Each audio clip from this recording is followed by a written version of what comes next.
বৈষ্ণব মহাজন তিনি পদাবলিতে কলম রাখছেন। কি বললি না, কলি ঘোর তিমির। ঘোর শব্দের অর্থ হলো ঘন, আর তিমির শব্দের অর্থ হলো অন্ধকার। তাহলে মহাজন বললেন যে আমরা কলির যুগ ঘোর অন্ধকার দ্বারা আচ্ছন্ন হয়ে আছি, ডুবে আছি। তাহলে এটা কোন অন্ধকারের কথা বলছেন? দেখো, এই যে আমাদের জাগতিক জগতে যে অন্ধকার আমরা দেখতে পাই, সেই অন্ধকার কি নয়। শাস্ত্রে বলছে মায়ারূপী অন্ধকার। ওই যে কৃষ্ণ ভজিবার তরে তুমি সংসারে আইনু, মিছে মায়ায় বদ্ধ হয়ে বৃক্ষ সমূহ, ফলরূপী পুত্র কন্যা আমার ডাল ভাঙে পড়ে, কালরূপী সংসারেতে মোর পক্ষী বাসা করে। আমরা সকলে গোবিন্দ চরণের দাস। এই কথাটা কিন্তু আমরা তাকে সবাই দিয়ে এসেছিলাম। ওই 10 মাস 10 দিন যখন মাতৃগর্ভে ছিলাম,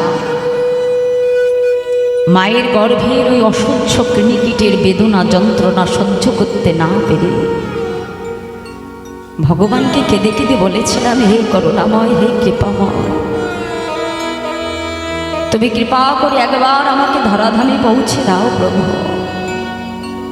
আমি তোমাকে কথা দিচ্ছি, সংসারে এসে আমি তোমার চরণের দাস হব।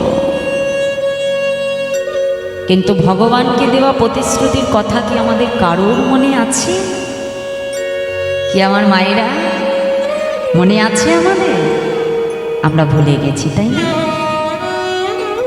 যখন ভূমিষ্ঠ হয়েছি, ওই মায়ারূপ পিশাচী যখনই আমাদেরকে গ্রাস করে নিয়েছে, মায়া যখনই একবার আমাদেরকে স্পর্শ করে নিয়েছে, গোবিন্দের কথা আমরা এক মুহূর্তে ভুলে গেছি। নিজের স্বরূপ সত্তা, নিজের কর্ম, নিজের কি কর্তব্য সব ভুলে আমরা এই সংসারে মায়ার দাস হয়ে বসে আছি। এই যে এত সুন্দর দেহটা আমরা পেয়েছি না, ভাগবত আমাদের 18টি পুরাণের মধ্যে শ্রেষ্ঠ হলো শ্রীমদ্ ভাগবত। এই শ্রীমদ্ ভাগবতের একটি উজ্জ্বল 54 শ্লোকের মধ্যে দিয়ে ভাগবত আমাদেরকে জানিয়ে দিচ্ছেন, বাবা কি বলছে, নিদেহে আদ্যাম সুলভম সুদুর্লভ প্লাবাং সুকল্পং গুরু কর্ণধারা মায়ান কুলেন নভস্তরিতা পুমান ভবান্তি নতরি স্বা আত্মা। অর্থাৎ যারা আমরা এই দুর্লভ মনুষ্য জন্মখানা পেয়ে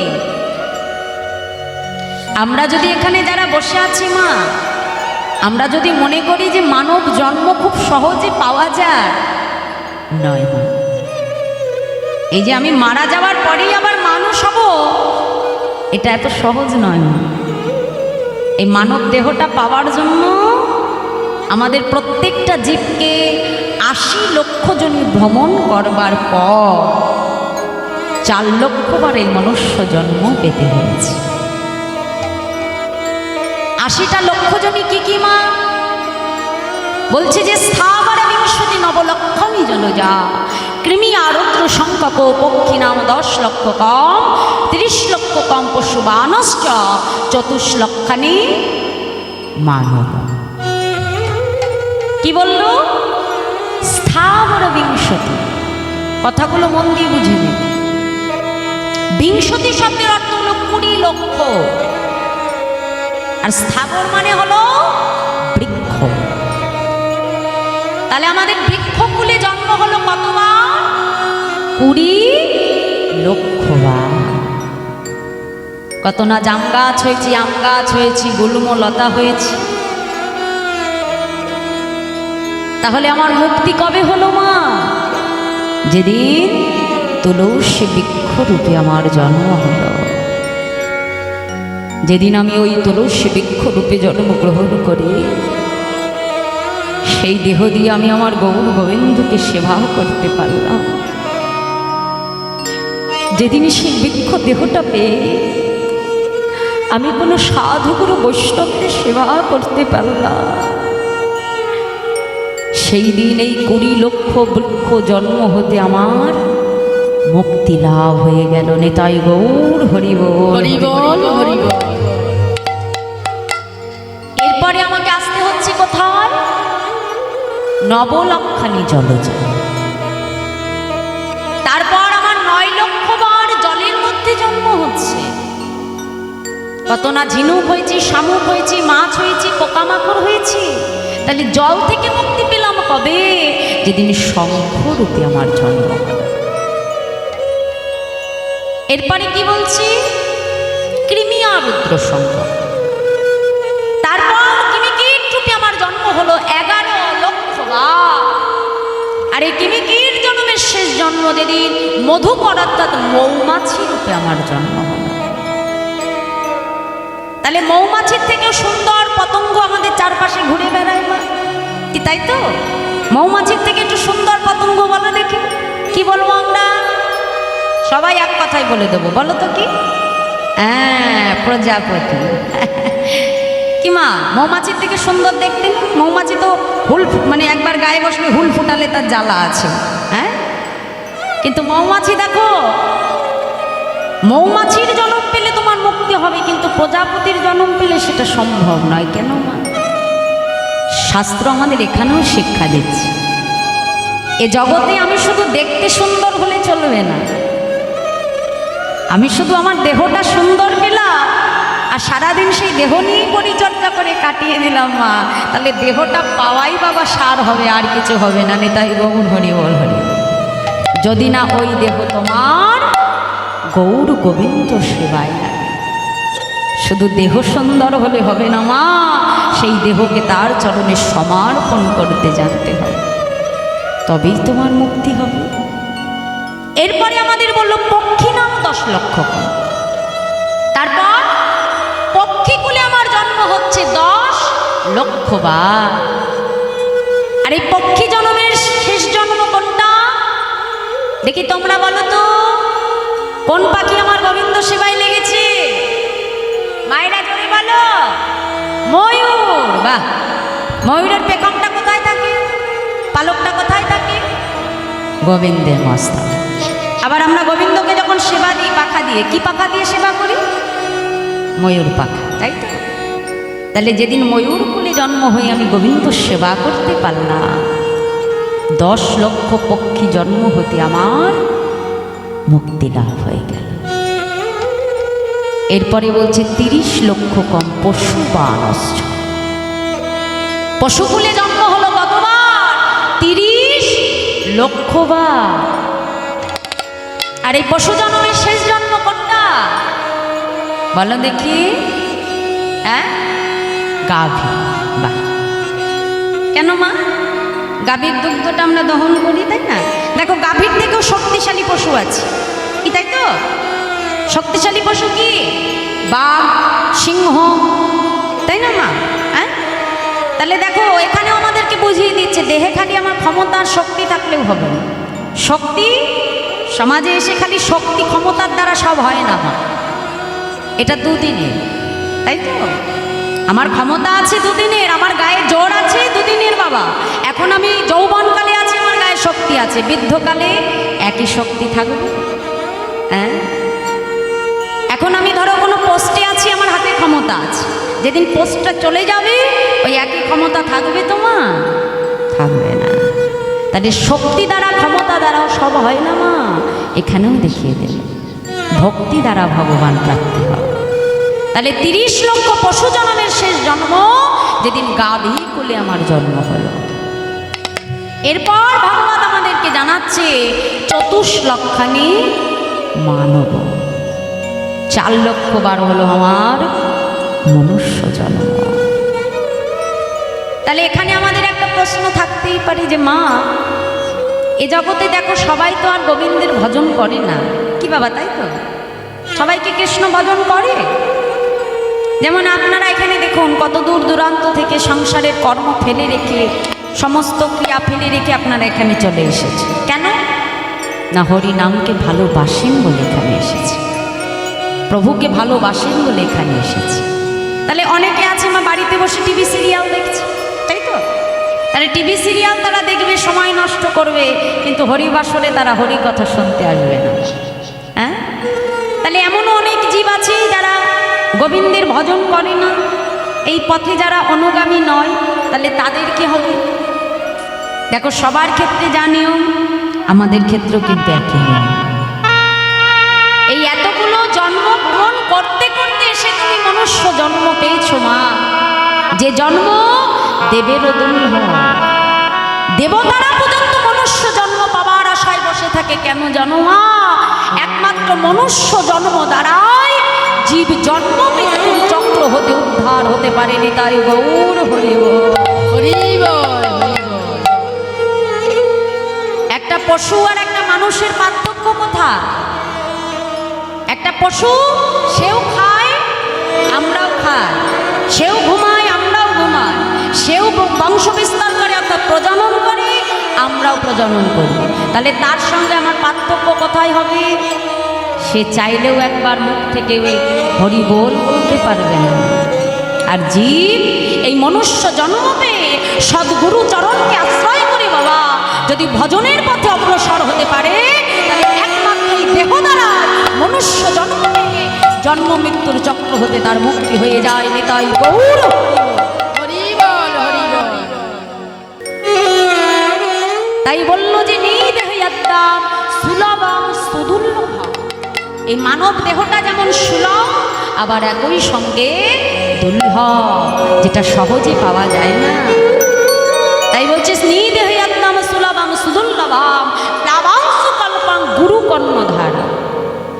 তাহলে গুরুরূপ কাণ্ডারীকে আশ্রয় করে হরিনামের অনুকূল রূপী বাতাস পেয়ে যারা এই সংসারের ভব নদী যারা পার হতে পারে না বাবা, ভাগবত শ্রীমদ ভাগবত তাদেরকে জানিয়ে দিচ্ছে, কি বলে আখ্যা দিচ্ছে না? নিদেহ্যাদ্দাম সুলভম সুদুর্লভম প্লাবাংশু কল্পং গুরু কর্ণধারা মায়ানুকূলে না নভস্বতরিতা পুমান ভবাদি না তরিত স্বা আত্মহ।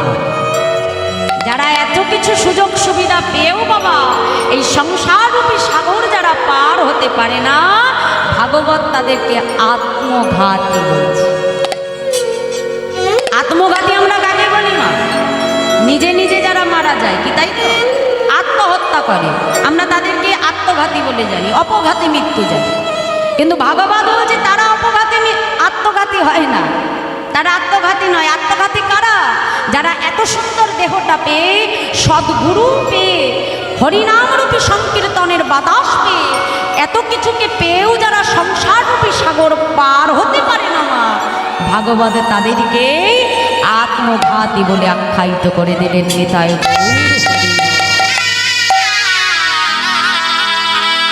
তাহলে আমাদের এই কলিযুগের সংসাররূপী সাগর পার হওয়ার একটাই উপায়, সেটা হলো হরিনাম। হরিনাম ছাড়া গতি নাই, গতি নাই, গতি নাই। আর সেই হরিনাম আমাদের জন্য আনলেন কে? আমার শ্রীধাম নবদ্বীপের চৈতন্য মহাপ্রভু, আর সঙ্গে আমার দাদা নিত্যানন্দ। তাই আর বৈষ্ণব মহাজন পদাবলিতে কলম দিয়ে বুঝছে, দেখো দেখো অসাধানে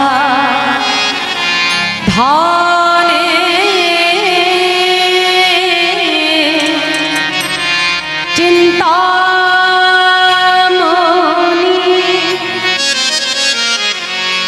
আমার বিধি মেলায়লো আনে আশাদানি চিন্তামণি আমার বিধি মেলা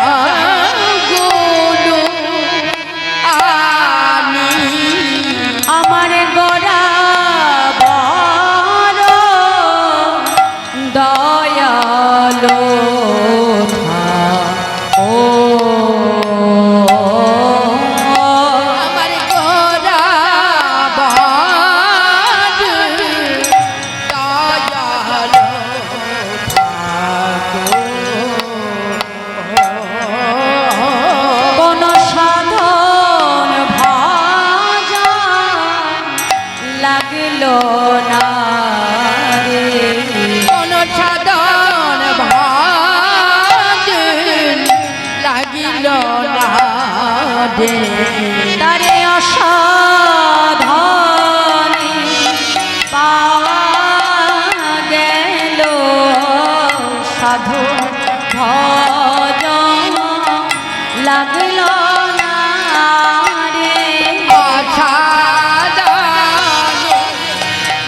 পাওয়া গেল কোন সাধন ভজন লাগিল না রে বলি অসাধনে পাওয়া গেল কোন সাধন ভজন লাগিল না রে এই কলি যুগে হয়ে গেল অসাধনে পাওয়া গেল আমার হরি বলা হলো না রে সাধন ভজন লাগিল না রে বলি অসাধনে পাওয়া গেল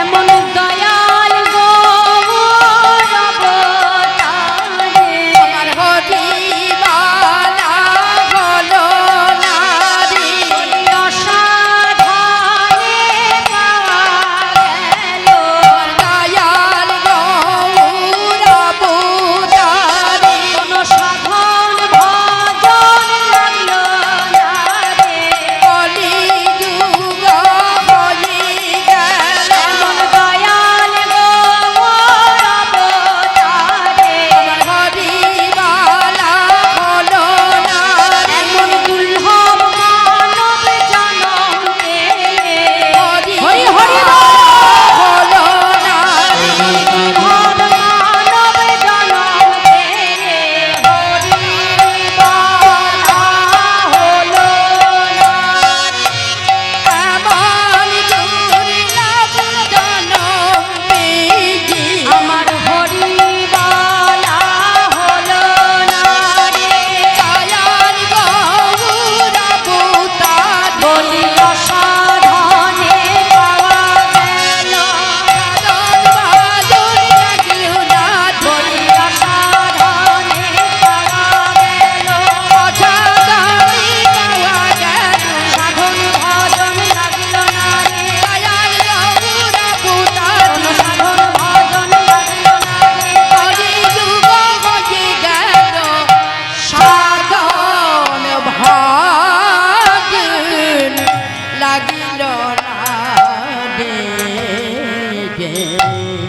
জয়রা তাহলে কি বলছে মাইরা অসাধনে পাওয়া গেল সাধন ভজন লাগলো না এই কলিতে আমার গৌরহরিকে পাওয়ার জন্য আমাদের কোনো কষ্ট করতে হয় না দেখো সত্যযুগে ভগবানকে পাওয়ার উপায় ছিল ধ্যান সত্যযুগে যারা ভগবানকে পেয়েছে কিসের দ্বারা ধ্যানের দ্বারা ত্রেতা যুগে একমাত্র উপায় ছিল যাগযজ্ঞ আমরা রামায়ণে শুনেছি না অশ্বমেধ যজ্ঞ নরমেধ যজ্ঞ এই যজ্ঞগুলো হয়েছিল তাহলে ত্রেতা যুগের একমাত্র পথ উপায় ছিল একটাই সেটা কি যাগযজ্ঞ আর দাপর যুগের পথ হলো পূজা অর্চন কিন্তু কলিযুগে আমার চৈতন্য মহাপ্রভু দেখলে যে আমার কলির জীবের এত সময় হবে না যে তারা ধ্যান তপস্যা যাগযজ্ঞ পূজা অর্চন করে তারা ভগবানকে ডাকে কি গো মায়েরা আমাদের সময় আছে হ্যাঁ আমরা যে ধ্যান করব সময় আছে বলো দেখি বলো 3 ঘন্টা আজকাল এক জায়গায় বসতে পারি না মাজায় ব্যথা হাঁটুর ব্যথা কি মা তাই তো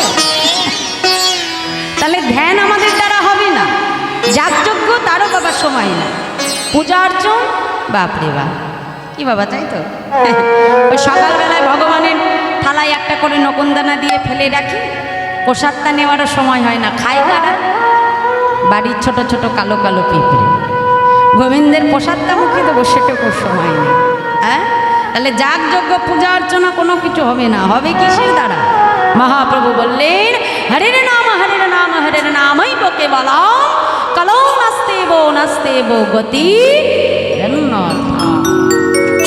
পরিষ্কার তিনি জানিয়ে দিলেন হরি নাম ছাড়া জীবের গতি নাই নাই নাই।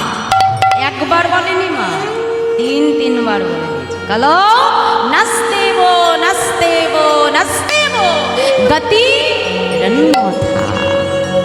নাম ছাড়া আর কোনো পথ নেই।